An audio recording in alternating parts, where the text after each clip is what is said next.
కానీ ఈ వాగ్దానము మన త్రోవలు సరళం చేయబడాలంటే మనం ఏం చేయాలో చాలా స్పష్టంగా దేవుని వాక్యంలో వ్రాయబడింది. నీ ప్రవర్తన అంతటి యందు ఆయన అధికారమును ఒప్పుకొని స్వబుద్ధిని ఆధారం చేసుకోకూడదంట. మనందరం చాలా స్మార్ట్ అయిపోతా ఉన్నాము. ఈ ప్రపంచంలో పరిస్థితులు ఎలా ఉన్నాయంటే ఎవరికి ఎవరి మాట వినడం ఇష్టం ఉండట్లేదు కదండి. నా ఇష్టం నేను జరిగిస్తాను, నాకు ఏది అనిపిస్తే నేను అది చేస్తాను.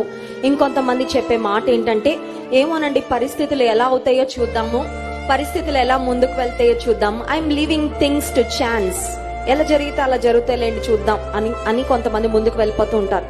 చూడండి, రోడ్ మీద వెళ్ళేటప్పుడు ట్రాఫిక్ ని గమనించుకోకుండా, ఆపోజిట్ సైడ్ నుండి వస్తున్న వెహికల్స్ ని గమనించుకోకుండా ఏదైతే అది అవుతుంది లేండి నేను ముందుకు వెళ్ళిపోతానని వెళ్తే ఖచ్చితంగా యాక్సిడెంట్ అయ్యే అవకాశము ఉంటుంది. కొంతమంది వారి జీవితాల్లో కూడా తీసుకునే నిర్ణయాలు, వారి జీవితంలో చేసే ఆలోచనలు, ప్రణాళికలు ఎలా ఉంటాయంటే ఏది జరిగితే అది జరుగుతుంది లేండి అని ఛాన్స్ కు విడిచిపెడతారు. లెట్ మీ టెల్ యూ, అవకాశానికి ఛాన్స్ కు ఏది జరిగితే అది జరుగుతుందిలే అని విడిచిపెడితే ఖచ్చితంగా ప్రమాదం